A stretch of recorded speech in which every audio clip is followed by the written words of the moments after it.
mean, that's a microgreen, so to speak. It's the first set of leaves, which are called the cotyledons. You can grow the next leaf, which then becomes the true leaf. But after that point, becomes a bit tough. So with this shade cloth above us and the light and the systems, they're very tender to eat. So at this point, they are at their most nutrient dense, believe it or not. Even if it grows out to a radish, they've lost up to 70% of what this is. It's crazy. We grow microgreens, edible flowers, we have market gardens, we do a lot of specialty herbs and items that are mostly all edible. I grew up in the Northern Rivers. I grew up in Byron Bay in a Greek restaurant. My father and mother were chefs and established a restaurant there for 21 years, so I wasn't really babysat. I was left in the kitchen to just watch and learn. I became a chef myself and then left the Northern Rivers, went travelling, did all those things you do, but came back because it's my favourite place on earth.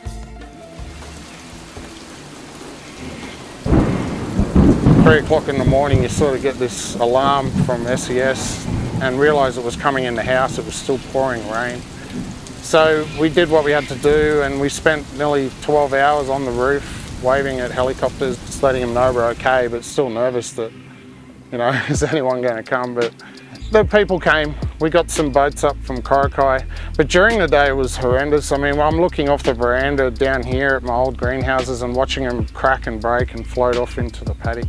It was heartbreaking, to say the least.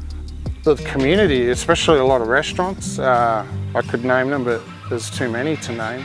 They set up GoFundMes, they raised money through markets for us to use to rebuild. We had a lot of companies that are local jump on board and say, hey, we want to help them. And yeah, it's a blowout. That part gets me quite emotional. But it really gave us the motivation to think, okay, this is why we love the Northern Rivers. It's a busy but very connected community.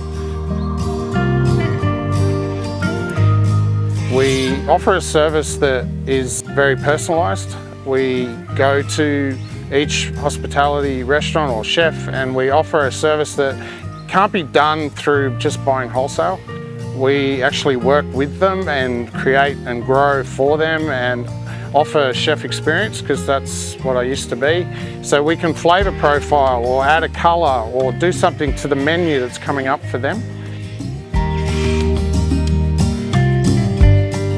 Products here, not just ours, I mean everyone's is just amazing. The flavours and it's just a brilliant area. I think creativity just sparks in this area, something about it.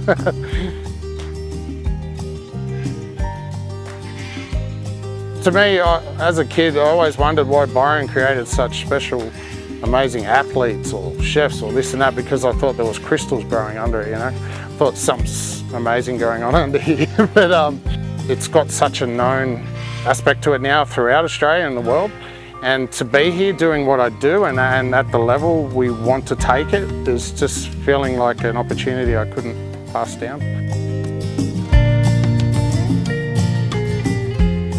What we can offer the Northern Rivers is a new exciting superfood that is not just a garnish. The health benefits are phenomenal. Now, we're a certified organic farm. We offer it the way nature intended, and the education comes through us, through some YouTube channel we have, or our Instagram. We're always telling people how it's good for you and how to use it to make it interesting. Even getting the children to eat it instead of a big plate of vegetables, this product can offer way above standards of nutrition in such a small amount.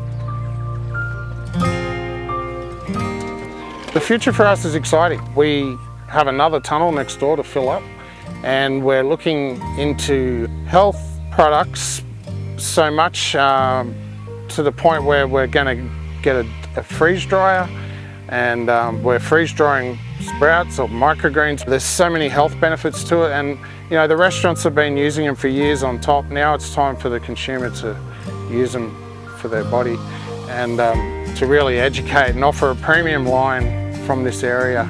We want to get it nationwide. So very excited about that. Look, I was a punk as a kid, I'll admit it. I grew up in Byron Bay. All I wanted to do was surf and skate. I ended up a drummer in a band for a while. But I don't regret doing any of those things. But I'd tell myself back then that, okay, do that 1/3 of the time and try and nail in a career for the other 2/3. Because, you know, I'm now 45 and I'm only just coming into I feel like I've found myself.